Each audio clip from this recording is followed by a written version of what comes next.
Bienvenue dans Racine Franco, l'émission qui explore les multiples facettes de la francophonie ontarienne contemporaine. Chaque lundi et vendredi à 8 h, plongez dans l'histoire, la diversité et les témoignages inspirants qui font vibrer notre communauté. Ensemble, célébrons nos racines sur Choc FM 105.1. Ce projet est rendu possible grâce au gouvernement de l'Ontario. Bonjour à toutes, bonjour à tous et surtout bienvenue dans Racine Franco.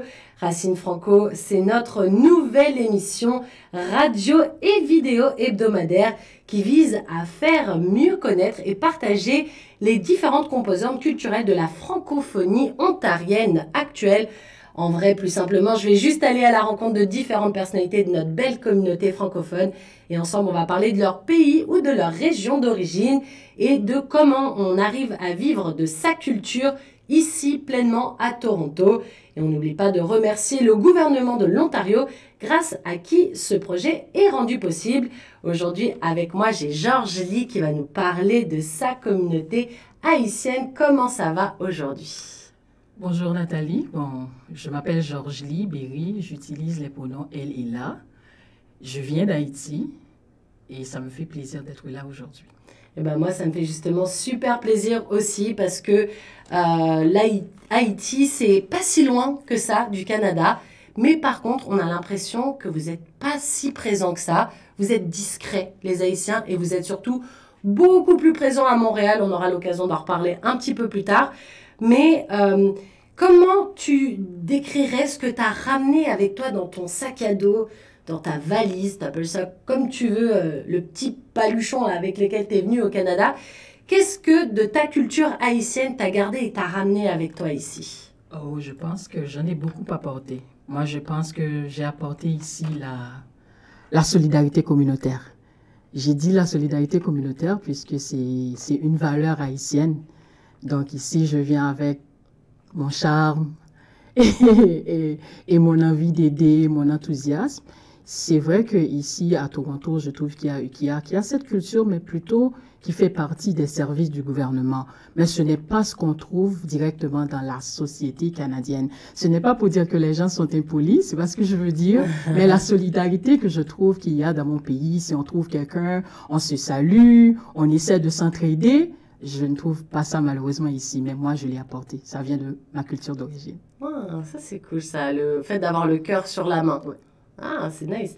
Et de quoi par contre, toi t'es la plus nostalgique par rapport à Haïti? Est-ce qu'il y a des trucs qui te manquent? Alors ça peut être de la nourriture, ça, parce que sûr, celle-là, mais j'en étais sûre, tu vois. Je savais que tu allais me dire ça. En général, à cette question, on me dit soit de la bouffe, soit les personnes de ma famille. Mais est-ce que toi, il y a d'autres choses, en fait, de quoi tu es le plus nostalgique? Je vais commencer par la bouffe. Je sais que la bouffe, c'est ce qui manque à beaucoup Haïtiens ici. La bouffe, c'est la première chose qui me manque, la cuisine haïtienne. Parce que toi, ça fait combien de temps, rappelle-nous, Georges Lee, depuis combien de temps tu es là? Ça fait plus de 4 ans que je suis là. 4 ans que j'essaie de cuisiner comme je peux. Mais c'est pas la cuisine de maman. Ah, forcément. Puis en plus, au-delà de ça, les produits, peut-être qu'on galère à trouver exactement les produits comme tu as l'habitude de cuisiner avec certains aliments. Peut-être qu'il y a certains aliments, il n'y a pas. Ouais, parce que je pense à une de nos bénévoles, Anna, si tu nous écoutes. Elle est originaire de la Réunion et elle cherche du kombava. Tu sais, c'est un petit agrume pour cuisiner. Et souvent, elle cherche, elle trouve pas. Donc peut-être que toi aussi, il y a des trucs que tu cherches et que tu trouves pas. Je me rappelle que je cherchais le giroumon. C'était pour le 1er janvier. J'ai voulu cuisiner la soupe de l'indépendance, la soupe haïtienne. Ouais. Ah, j'ai beau galérer, mais ce que j'ai trouvé comme pumpkin, quand je l'ai cuisiné, j'ai dit, mais ça, c'est quoi? C'est la couleur seulement, c'est la couleur, mais c'est pas le goût. Mais quand même, j'avais bien profité. Je peux dire que la bouffe, ça me manque beaucoup et la famille, le vibe, et même parfois, même la musique haïtienne. Il est vrai que je peux écouter de la musique à la maison, mais parfois on a envie de se retrouver entre Haïtiens, Haïtiennes. En soirée. Ah, justement, mais ça me manque énormément à Toronto. Et ça, t'as pas trouvé encore d'endroits où on peut faire la fête un peu à la sauce haïtienne, justement? Peut-être que je vais y penser, mais j'ai pas encore été invitée malheureusement à une fête haïtienne. Eh ben voilà, écoutez, les auditeurs de Choc FM 105.1, si vous voulez passer un bon moment avec quelqu'un de super cool, faut inviter Georges Lee, là, à vos soirées. Mais justement, comment elle se passe, la communauté haïtienne ici? Est-ce que tu as pu un petit peu te rapprocher de la communauté? Est-ce que tu trouves qu'elle est répartie? Est-ce que tu as eu l'occasion aussi peut-être de voyager au Canada? Est-ce que tu te rends compte, peut-être, on en parlait un peu hors antenne toutes les deux, mais on disait à Montréal, forcément quand tu penses communauté haïtienne, tu penses plus facilement Montréal, mais comment ça se passe ici à Toronto principalement? Et pour être honnête, j'ai pas eu la chance de tisser des liens avec des Haïtiens et Haïtiennes ici à Toronto. Je ne sais pas si c'est peut-être de la négligence de mon côté, parce que je suis arrivée pendant la pandémie et arrivée ici, j'ai pas eu la chance vraiment de me socialiser pendant la pandémie. Mais même après la pandémie, j'ai pas trouvé qu'il y a beaucoup d'activités haïtiennes. Donc, ça me limite un peu. Et puis, par rapport à mes responsabilités, comme j'avais dit tantôt, je vais à l'école à temps plein, je travaille à temps plein. Donc, j'ai pas suffisamment de temps pour me socialiser. Et vu ma communauté aussi, je suis de la communauté LGBT, donc j'essaie d'éviter un peu à la communauté haïtienne. C'est pas comme je ne les fuis pas. Ouais, tu veux pas les esquiver, mais tu veux peut-être éviter de retomber un peu dans les travers des mentalités que tu as déjà fui le pays. C'est peut-être pas pour retrouver les mêmes regards, peut-être un peu compliqués, quoi. C'est exact. Mais sinon, ça va. Pour les gens que j'ai eu à rencontrer, peut-être quelques rares Haïtiens, c'est plutôt à distance, dans des activités en ligne.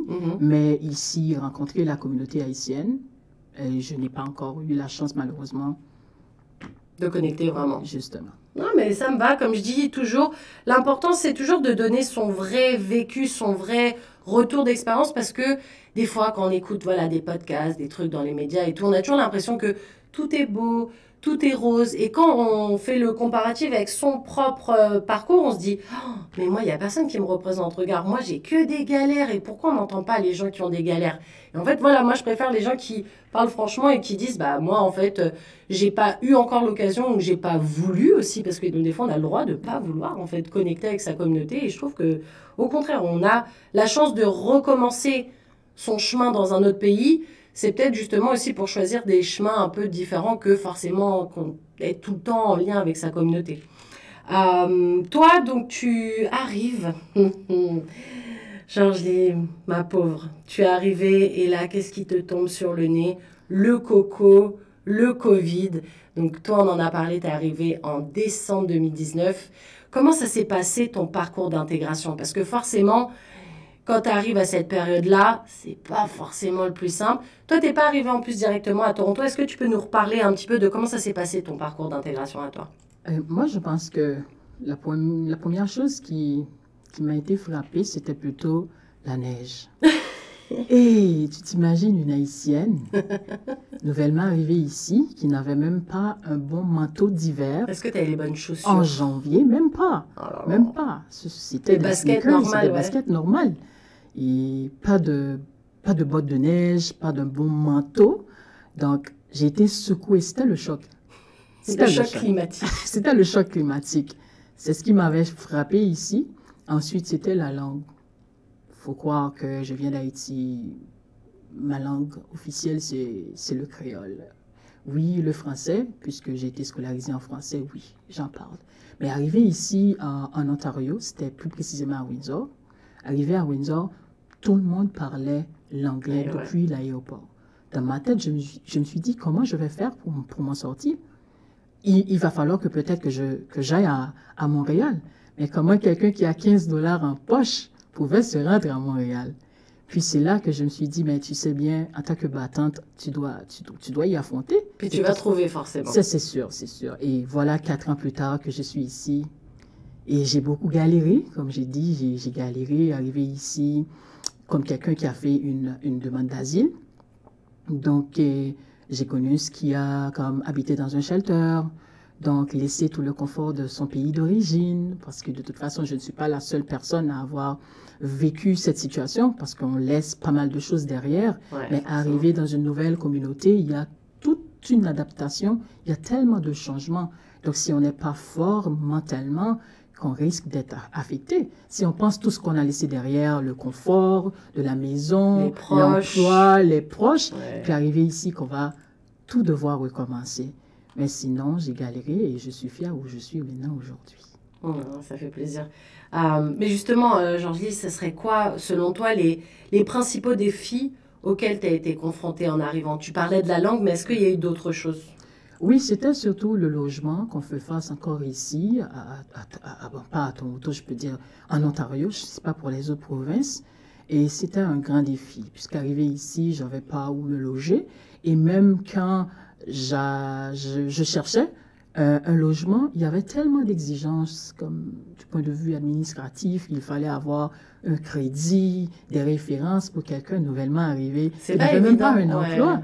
Donc, il y avait tellement de bureaucratie autour de ce processus d'intégration et c'était le choc. C'était le choc.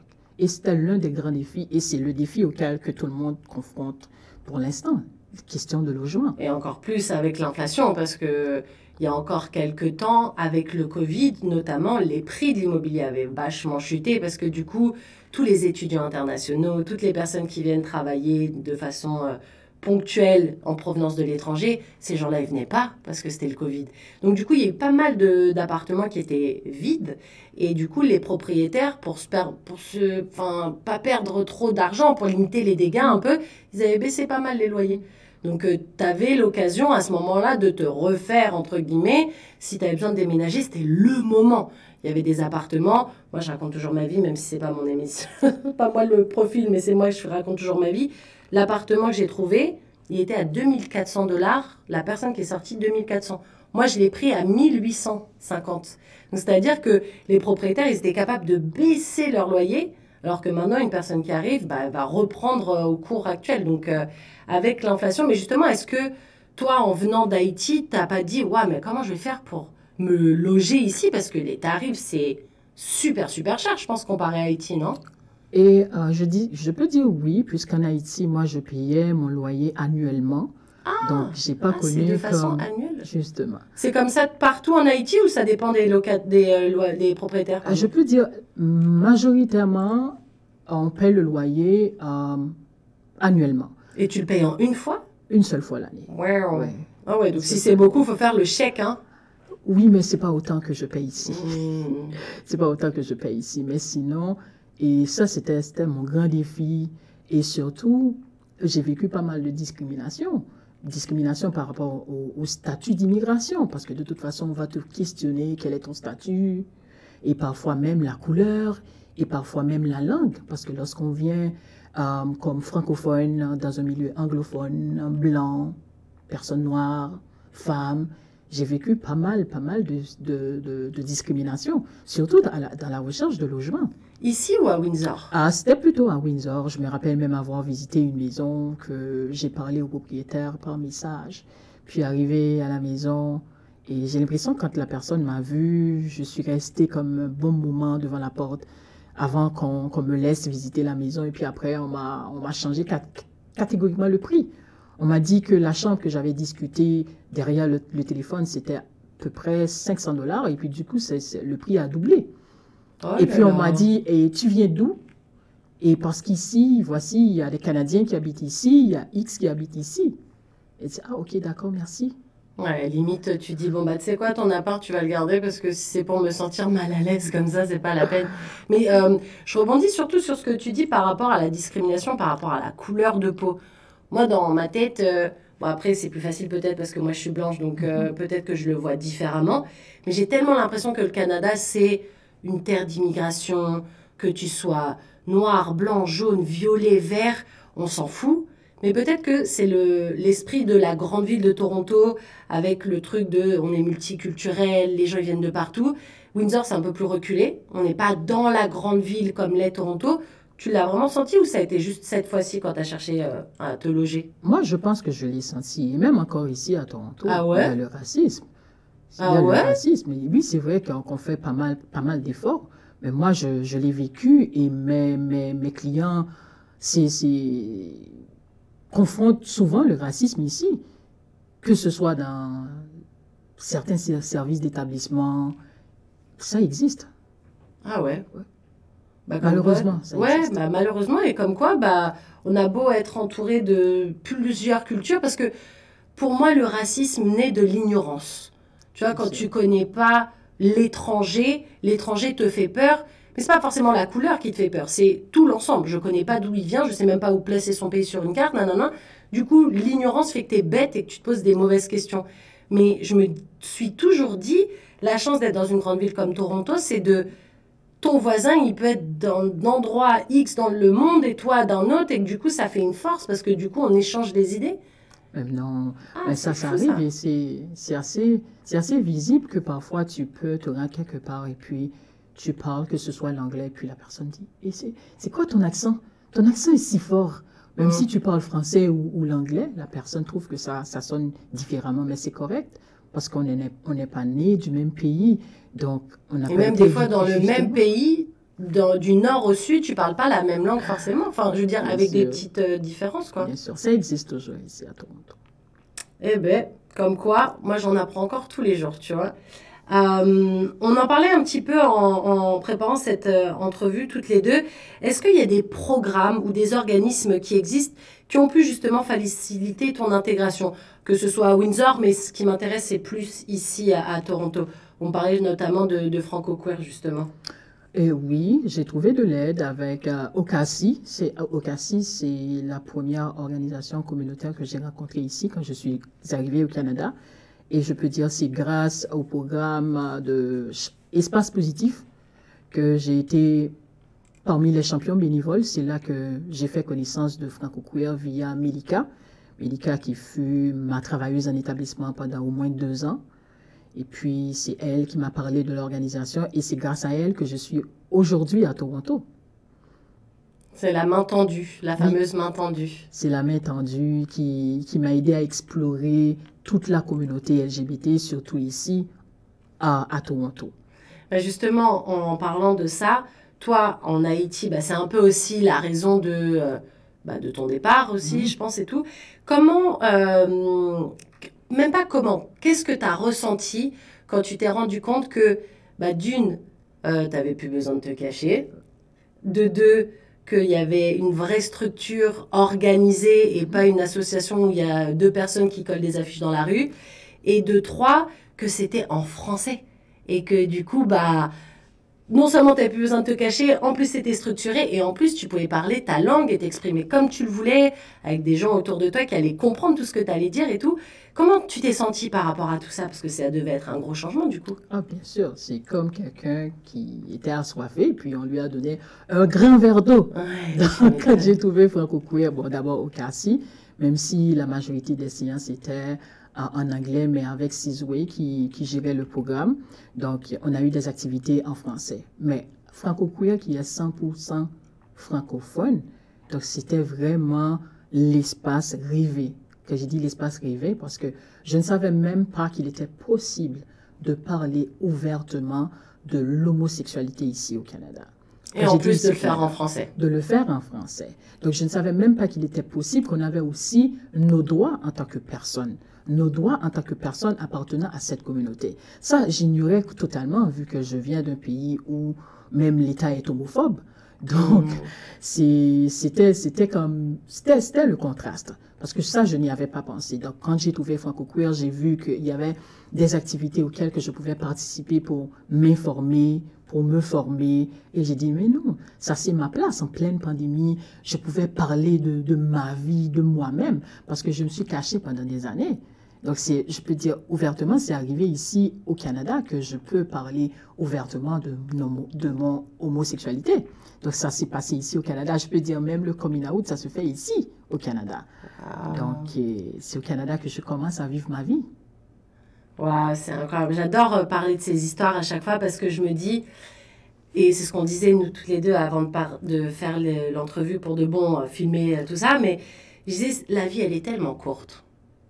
En vrai, on ne sait pas, on sort du studio, ça se trouve, on va se faire taper par une voiture, ou bref, tu sais pas, la vie, elle est courte.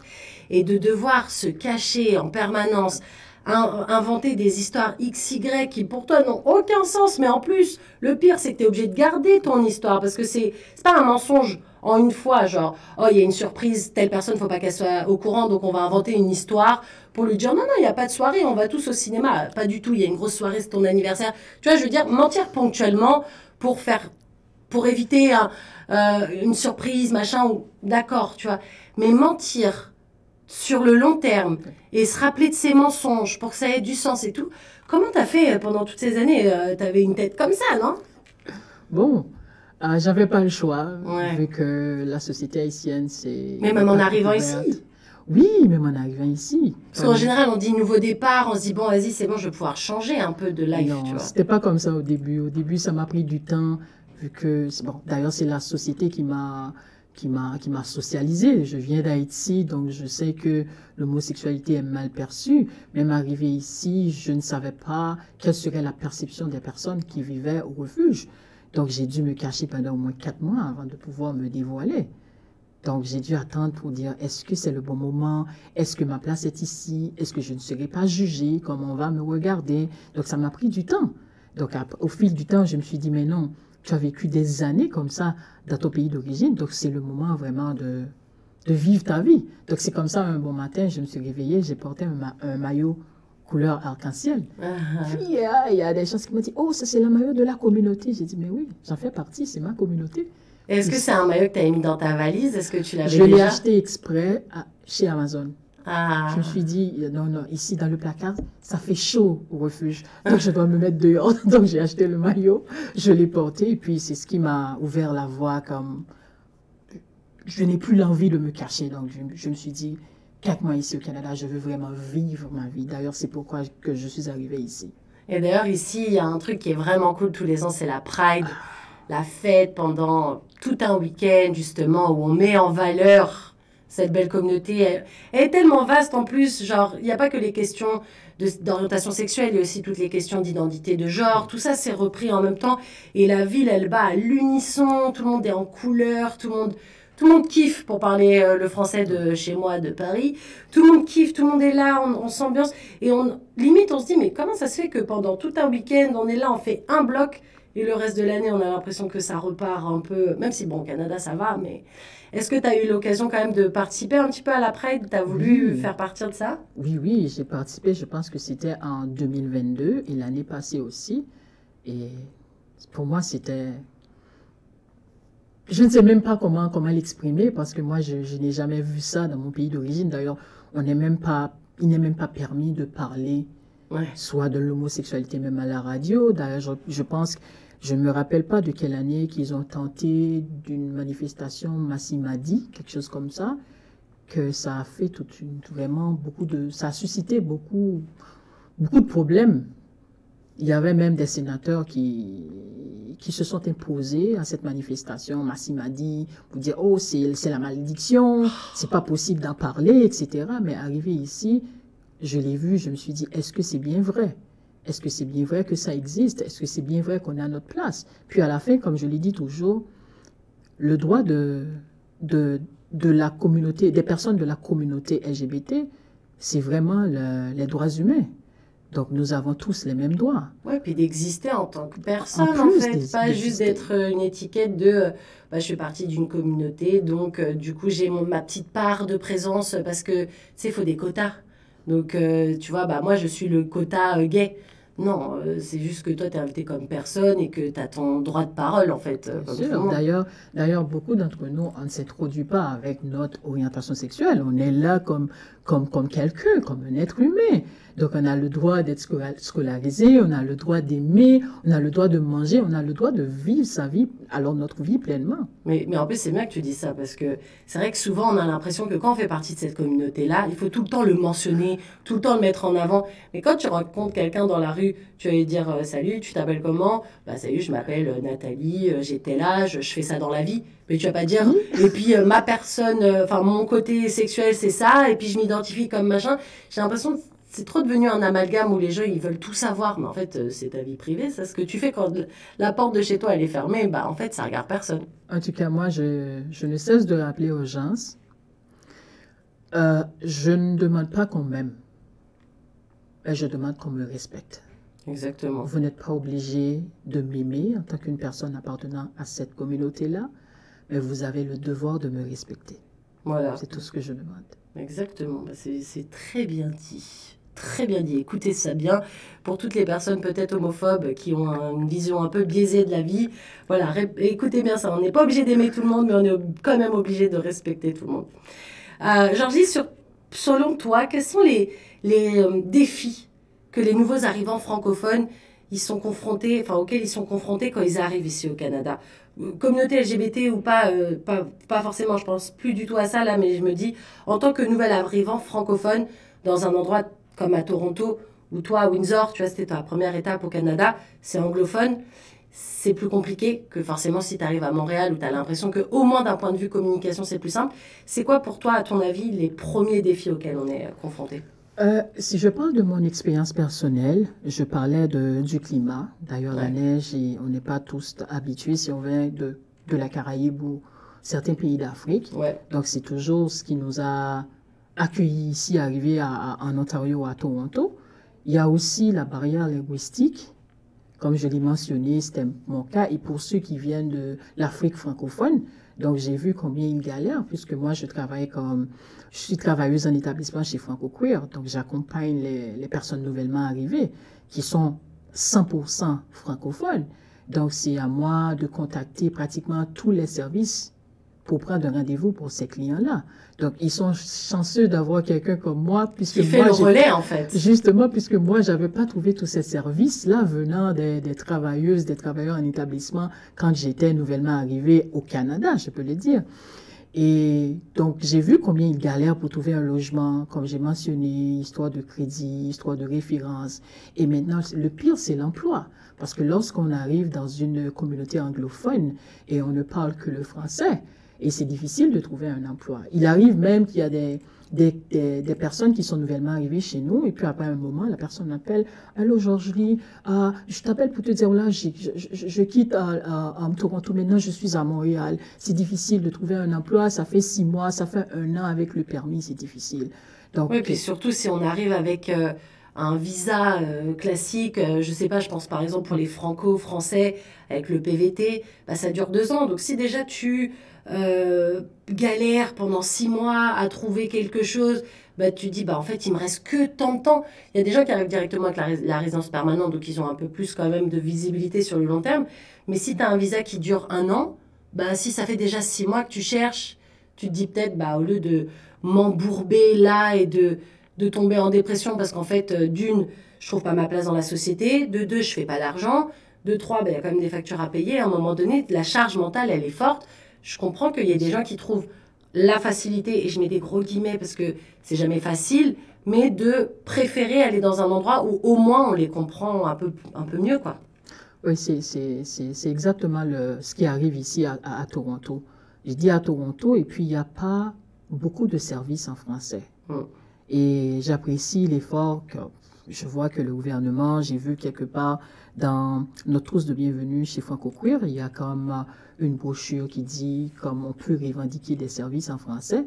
Donc je l'ai apprécié, mais je sais que dans la réalité, c'est une bataille de longue haleine. Parce que si on va même dans les services du gouvernement, c'est difficile de trouver quelqu'un qui parle français. Donc on va te dire, I'm so sorry, I don't understand because I don't speak French. Donc, c'est à toi de te débrouiller pour trouver ce que tu veux. Même les services gouvernementaux, il n'y a pas vraiment de personnes bilingues. Parce que moi, ça m'arrive souvent comme d'accompagner un client, soit pour aller à l'hôpital, soit pour aller à Service Canada, soit pour aller à Service Ontario, juste pour trouver les services en français, ou du moins à la langue de la personne. Donc, c'est difficile, vraiment, les services en français. Et quand la personne ne peut pas s'exprimer dans sa langue, soit maternelle ou la langue qui lui est confortable, et c'est difficile de pouvoir s'intégrer pleinement. Ouais, surtout comme tu le disais, la santé par exemple. Moi, je trouve que c'est méga important de pouvoir être réellement compris parce que quand ça pique, ça gratte pas, quand ça gratte pas... Enfin, je veux dire, chaque douleur est tellement spécifique que tu as envie d'être sûr que le docteur il comprenne et qu'il te donne la bonne prescription. Parce que si tu as mal décrit ton truc et que lui, ce qu'il a compris, c'est pas du tout ce que tu as, on peut avoir un petit souci, quoi. Donc, non, c'est important, comme tu dis, pour tout sûr, mais pour certains points, c'est limite primordial de pouvoir s'exprimer réellement dans sa langue. Mais du coup, ça serait quoi les conseils que tu donnerais justement aux nouveaux arrivants? Qu'est-ce que tu leur dirais à faire ou à ne pas faire, justement, quand tu arrives, que tu es francophone? Est-ce qu'il y a des petits conseils, des petites astuces que toi... t'aurais aimé avoir, en fait, avant d'arriver? Bon, comme quelqu'un qui fait le travail d'établissement, j'ai dit souvent aux personnes nouvellement arrivées, d'abord, si tu te sens confortable, de chercher ta communauté. Chercher ta communauté, peut-être trouver des personnes qui parlent la même langue que toi, qui peuvent te guider. Et comme j'aime toujours dire, va auprès des champions, va auprès de ceux qui ont déjà réussi. Et puis, je guide souvent vers les services de mentorat. Je dis, allez, cherche-toi un mentor, peut-être quelqu'un qui parle la même langue que toi, quelqu'un qui a fait les mêmes études que toi, qui connaît mieux la ville, qui peut t'aider à naviguer la ville. Donc, comme le travail, ça consiste à fournir des ressources aux personnes nouvellement arrivées, donc j'essaie toujours de connecter vers tous les services d'établissement francophones pour que la personne puisse se sentir à l'aise dans sa communauté et de pouvoir s'exprimer dans la langue qui lui convient le mieux. Alors, tout à l'heure, on parlait de discrimination et j'étais un peu choquée d'entendre que même à l'heure actuelle, il y a encore des trucs comme ça. Moi, j'appelle ça des dingueries, personnellement, parce que, en 2024, je pensais que c'était les trucs d'il y a un siècle, mais ok. Est-ce que, justement, pour toi, mettre en avant la diversité de la francophonie, parce qu'en général, quand quelqu'un va parler français, ici au Canada, les premiers réflexes, c'est soit tu viens du Québec, soit tu viens de France. Tu vois, c'est deux endroits, on dirait que le français, c'est deux endroits dans le monde, alors que la francophonie, elle est XXL, on parle français vraiment dans plein d'endroits. Mais est-ce que justement, tu penses que mettre en avant de plus en plus fréquemment la diversité de la francophonie, c'est peut-être justement un des meilleurs moyens pour contribuer à la discrimination et faire en sorte d'ouvrir l'esprit des gens un peu plus? Bien sûr, comme tu disais tantôt, soit le racisme ou la discrimination, c'est plutôt l'effet de l'ignorance. Parce que si la personne n'est pas au courant que dans certaines villes de la Caraïbe où on utilise le français, ou du moins le français, c'est la langue la plus parlée. Donc c'est difficile que si quelqu'un me rencontre avec mon accent, dit d'où elle vient et ça sonne comment. Donc, mais si vous mettez en avance la diversité de la francophonie, donc ça va aider les gens à avoir une idée plus claire, plus large sur ce qui est la langue française. Parce que le français n'est pas seulement la langue parlée en France ou au Québec, mais ça existe un peu partout. Bah ouais, mais c'est vrai que à chaque fois, et puis t'as l'impression que c'est ah bon, mais ils parlent français dans tel pays, t'es là, bah ouais.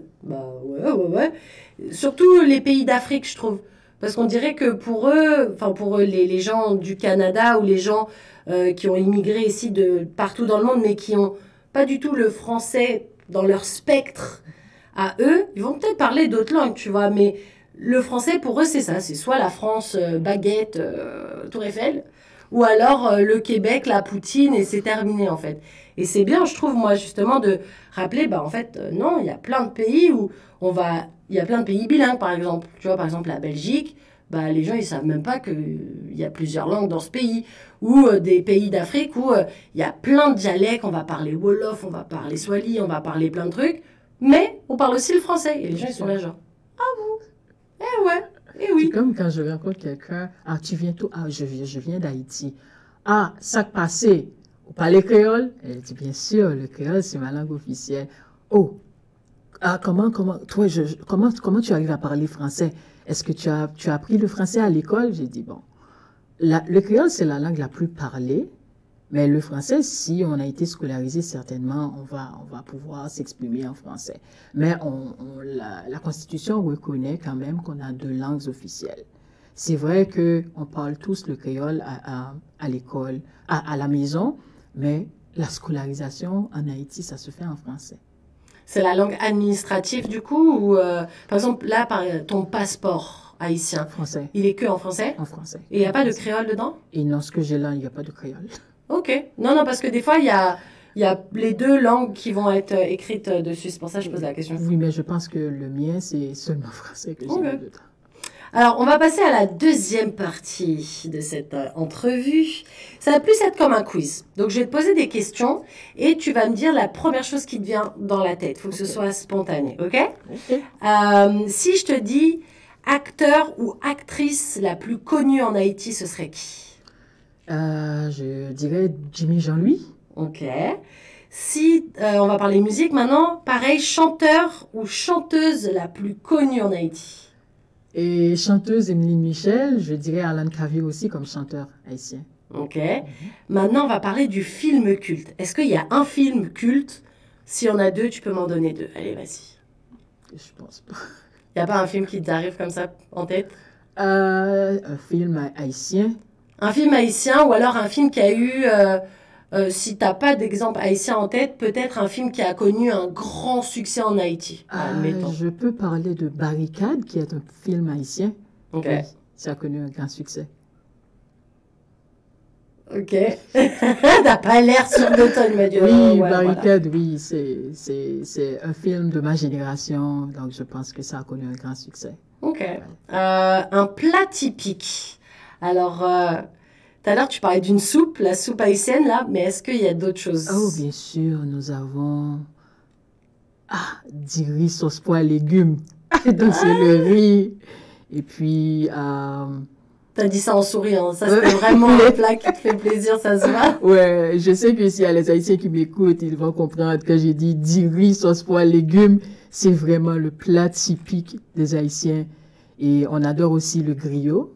Donc, on a le griot, banane pesée, et puis pickles. Donc, ça, c'est un des plats typiques. Mais attends, ton histoire de riz, là, il y a quoi dedans, là? Parce que toi, t'as souri, Il y a t'as le dit riz les blanc, il étudiants. y a le riz blanc. Ensuite, Ok. il y a comme un peu purée de, je pense que c'est pois, purée de pois, si je ne me Ok. trompe pas. Et ensuite, les légumes. C'est pas les légumes ici comme les salades, etc. Donc, c'est quelque chose avec de l'aubergine. Bon, c'est tout un mélange.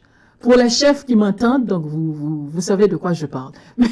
Moi, j'ai entendu parler de la soupe Djoumou. Oui, soupe joumou. C'est quoi ça? Soupe joumou, c'est comme je le disais tantôt, c'est la soupe au giromon. Donc ici, on a le pumpkin, j'ai vu qu'on utilise. Ouais, le potiron, là. C'est exact ce qu'on a à la maison en Haïti, qu'on cuisine en général. C'est la soupe mythique. Tout le 1er janvier, c'est ce que les Haïtiens consomment chez eux pendant toute la journée. Ok. C'est la soupe de l'indépendance. Et du coup, on commence l'année avec. On commence l'année avec. Pour d'un bon pied, quoi. On commence l'année du bon pied. Du bon pied avec la soupe, bien piquée, bien épicée, et puis avec tout ce qui rend la soupe exceptionnellement haïtienne. C'est important le piment dans la gastronomie haïtienne, justement? Et pas mal d'épices, on mange très épicé. Épicé, mais pas forcément piquant.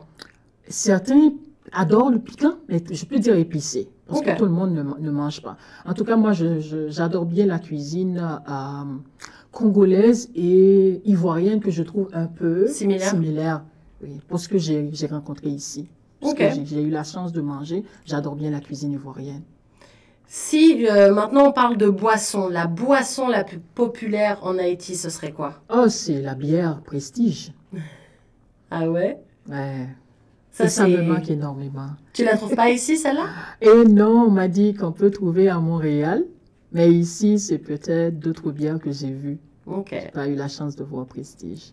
Si tu croises quelqu'un en ville, quelque part, qui te dit ah ben je vais voyager très très prochainement à Haïti, qu'est-ce que je dois absolument visiter, un truc incontournable si je repars d'Haïti sans avoir visité ça, j'ai raté mon voyage. Ce serait quoi? Tu Bon, conseillerais quoi? Si tu vas à destination du Cap Haïtien, je t'aurais demandé de visiter la citadelle de la Ferrière. Je pense que c'est un patrimoine historique assez intéressant qu'il ne faut pas manquer, surtout si on est en visite en Haïti. Ok. Le sport le plus connu, le plus... Football! Ah ouais. C'est mon sport, le football! Ce qu'on appelle le soccer ici, donc. Tu supportes quelle équipe du coup? Et Real Madrid, c'est mon équipe de cœur. Mhm. Et puis il y a le Brésil, et puis la sélection haïtienne. Ah, et alors, ça donne quoi la sélection haïtienne en compétition, au niveau du niveau un petit peu, tu suis leur match? Et oui, je pense qu'Haïti devrait avoir un match à jouer aujourd'hui du côté féminin. Les jeunes des moins de 17 ans, les filles, devraient affronter le Mexique. Je pense que le match, ça se joue présentement. Ah, ça, Je suis c'est très cool. branchée. C'est bien aussi de rappeler que justement, le foot, c'est pas qu'un sport où il y a des garçons qui jouent. Parce que, bah, justement, le foot féminin, c'est important. Ouais. Il y en a de plus en plus. Je pense toujours à mon équipe préférée du Paris Saint-Germain. Et maintenant, même les femmes ont plus d'espace dans le marketing, quand il y a les nouveaux maillots, tout ça, ils montrent le côté masculin et ils montrent le côté féminin. Pareil, quand au Canada, il y a l'équipe de foot avec Madame Sinclair qui est partie à la retraite il n'y a pas longtemps. Ça fait plaisir aussi de voir dans des sports un peu masculins de plus en plus de femmes et voir que l'importance du sport féminin, ça prend un peu d'ampleur. Nous, on est contents, ça. Oui, bien sûr, parce que je me rappelle l'époque où j'ai joué au football, il n'y avait pas tout. Bon, d'ailleurs, il n'y avait pas autant La technologie n'était pas comme... Déjà, ouais. Donc, on était moins visible. Et pour l'instant, je peux dire que je suis fière du progrès que j'ai vu dans le milieu sportif, puisque moi, j'ai eu la chance de travailler, ou du moins de faire du bénévolat à la Fédération haïtienne de football. J'étais dans la Commission nationale de football féminin. Oui, tu travaillais beaucoup au ministère des Sports. Au ministère des Sports. Donc, j'ai vu combien le football, surtout le football féminin, a évolué. Aujourd'hui, on peut trouver des joueuses qui évoluent au niveau international, qui gagnent vraiment de l'argent. Et pour ceux qui regardent le football féminin, on sait qu'on a notre fameuse Corventina qui fait parler d'elle à l'Olympique de Marseille pour l'instant. Mais avant, il n'y avait pas ça. Maintenant, on peut voir nos joueuses partent jouer ailleurs. Pourtant, il n'y avait pas ça avant. Ouais. Donc, c'est chapeau. Ouais, non, ça, c'est des beaux trucs qui se mettent en place année après année. Il y a du progrès, on est contente. Une expression. C'est quoi l'expression? Une expression populaire, un truc que quand tu es en ville, tu vas l'entendre forcément. Quand tu es en Haïti, ça serait quoi? Forcément en créole, je pense. Il y en a tellement. Donc... J'aime bien quand tu ris parce que ça se voit, tu réfléchis. Non, ça peut chauffer à l'antenne, donc je garde. Mais sinon, je sais que les conducteurs en Haïti, on est bon pour dire comme tête papa. C'est comme tu m'obstrues la vue, donc s'il vous plaît, effacez-vous de là. Donc on est bon pour ça. Il y a beaucoup de choses qu'on va souvent écouter, ou du moins c'est le fameux sac passé. C'est la chose qu'on entend le plus. Si quelqu'un croise quelqu'un, certainement on va entendre sac passé. Ça veut dire quoi? Comment vas-tu? Ok. Comment ça va? Neuf, comment ça va? Donc c'est sac passé. Donc je pense que on va garder sac passé. C'est quoi le stéréotype? Alors quand je dis stéréotype, on a toujours l'impression que c'est une question négative, mais pas forcément. C'est quoi le cliché, le stéréotype le plus connu, le plus dit sur les Haïtiens? Par exemple, les Français, moi je viens de Paris, le cliché le plus facile, c'est qu'on fait tout le temps la gueule, qu'on est tout le temps en train de se plaindre, qu'on n'est pas très accueillant. Tu vois, nous à Paris, on n'est pas des gens super sympas. Mais au contraire, par exemple, on va dans le sud, ils sont plus chantants, ils vont plus faire la fête, trucs comme ça. À Haïti, est-ce qu'il y aurait un stéréotype sur tout le pays, ou il y a des différences entre nord et sud, et ce serait quoi un peu les clichés, les stéréotypes? Oh, il y a tellement de clichés. Il y a tellement de clichés. Donc, on sait que si tu viens d'une zone, si on te voit manger à la main, on va te dire, ah, toi, tu viens de Jérémy parce que tu adores le tom-tom. Toi, si on te voit uniquement manger avec la main, c'est quelque chose, on dit, ah, toi, tu viens de la grandance parce que tu manges avec la main. Ça, c'est pour un côté d'Haïti. Ensuite, il y a d'autres stéréotypes. Si on t'entend dire certaines expressions, on va dire catégoriquement que toi, tu viens de tel endroit par rapport à cette expression que toi, tu utilises. Il y a aussi la manière de parler, même le créole en Haïti. Les Capois ont un accent. Si on entend l'accent, on va dire, ah, toi, t'es Capois. Pourtant, t'es pas forcément Capois, tu peux avoir l'accent, mais c'est comme un stéréotype. Ok, ça j'aime bien. Il y a combien d'heures de vol ou en tout cas de voyage, parce qu'on peut arriver autrement que par avion, mais il y a combien d'heures de voyage entre Haïti et Toronto? Bon, si je ne me trompe pas, j'en ai vu 5h30 et même 6h d'ici en Haïti. Et est-ce qu'il y a des vols directs d'ici à Haïti ou tu es obligé de faire une escale quelque part? Et oui, j'ai vu qu'on peut prendre l'avion depuis l'aéroport international d'ici à Toronto. Bon, ça c'est cool, parce que des fois, il y a certains pays, notamment, je pense notamment aux pays d'Afrique, où ils sont toujours obligés de faire soit un détour en France, soit Montréal, avant d'arriver à Toronto, mais parce qu'il n'y a pas forcément de vol direct. C'est quoi la capitale d'Haïti, pour ceux qui ne le savent pas encore? Port-au-Prince, notre cher Port-au-Prince. Et il y a combien d'heures de décalage entre Toronto et Haïti? Est-ce que c'est le même fuseau horaire? Oui, le même. Ah, ça c'est pratique ça. Oui. C'est la Oui. même heure qu'on a en Haïti. Est-ce qu'il y a des dialectes en Haïti? Donc il y a le créole, mais est-ce qu'il y a d'autres langues qui sont parlées en Haïti? Et à ce que je sache, c'est seulement le créole. Je ne sais pas s'il y a des zones reculées où on utilise une autre langue, mais je pense que c'est le créole. Et est-ce qu'il y a un habit traditionnel en Haïti? Oui, c'est le carabila, de moins en moins porté. C'est quoi ça, le carabila? Je Ah, connais je peux pas dire un long sur ça, mais c'est comme un tissu différent. Ça ressemble un peu comme le jeans. pas. Ok. Donc Et c'est quoi? C'est comme une robe? Et on peut faire soit une chemise ou une robe avec. Ok, donc c'est plus un matériel, un matériau que tu utilises pour faire peu importe n'importe quel C'est vêtement. exact. C'est comme je pense que les Africains, ils ont La wax pagne. ou les pagnes, ouais. Pagne, c'est ça. Donc nous autres, nous avons le carabina. Ok, cool. Est-ce qu'il y a une danse traditionnelle en Haïti? Et je peux dire le compas, c'est la danse. Alors, pas la danse, mais c'est plutôt c'est le rythme, la musique, c'est la tendance Ouais. très utilisée. Et ensuite, c'est pas comment on appelle ça. Bon, j'oublie déjà. Mais je sais que le compas, c'est la danse. Est-ce que c'est le même compas en Haïti que dans le reste de la Caraïbe? À peu près, à Ouais. peu près. Sauf que dans le reste de la Caraïbe, il y a plutôt un compas plutôt zouk. Nous l'avons aussi, mais nous avons le compas, ce qu'on appelle le compas direct.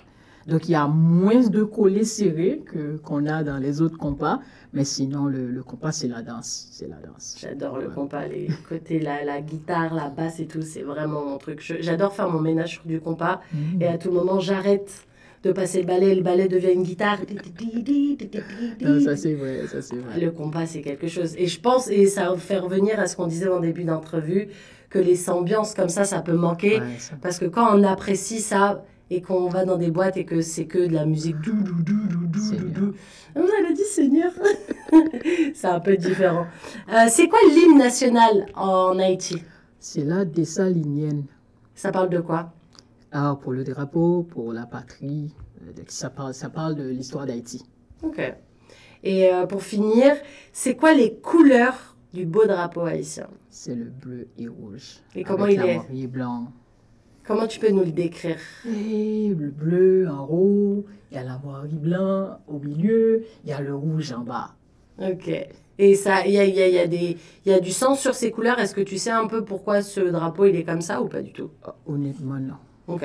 Non, mais je pose toujours la question parce que des fois il y a des histoires qui sont apprises à l'école et que du coup tu sais pourquoi il y a ci, il y a ça dans Non, le drapeau. bien sûr, j'oublie, mais j'ai lu quelque part que le drapeau était d'abord soit. J'ai vu parfois, même dans les manifestations, il y a des drapeaux noirs et rouges, ou rouge et noir, quelque chose. Mais moi, j'ai appris à l'école, c'est le rouge et blanc. Mais pour ceux qui maîtrisent mieux l'histoire que moi, ils savent pourquoi il y a le noir et rouge que moi, je suis incapable d'expliquer. Ouais, bah, moi, ça me va. Et Georges-Ly, pour finir cette entrevue, est-ce qu'il y a un petit message, un truc que tu veux passer, ou que ce soit par rapport à toi, que ce soit par rapport aux nouveaux arrivants, un conseil, un truc, qu'est-ce qui te passe par la tête avant qu'on se quitte? Oh, d'abord, je te remercie de m'avoir donné l'opportunité de parler de ma chère Haïti. Et s'il y a quelque chose à ajouter, c'est pour dire d'abord, c'est pour vous encourager à garder cette émission et j'espère que le gouvernement va vous donner du financement pour que ça puisse continuer. Que Dieu t'entende et que le gouvernement aussi. Parce que je pense que ça met un peu de lumière sur la communauté francophone. Donc, et bravo pour cette belle initiative et puis pour tout ce qui est les nouveaux arrivants ici au Canada ou à Toronto, d'abord c'est la patience. C'est la patience, c'est la résilience. C'est tout ce qu'on veut lorsqu'on laisse son pays d'origine et on sait pourquoi on est là. Donc ça demande beaucoup de patience et de résilience et puis tout va bien aller. Et ben voilà, c'est sur ces belles paroles pleines d'ondes positives qu'on va te laisser, Georges-Ly. Merci beaucoup pour ton temps, d'avoir été avec nous. C'était Nathalie Salmeron dans Racine Franco, un projet qui, je vous le rappelle, est rendu possible grâce au gouvernement de l'Ontario. Merci, à bientôt. Merci.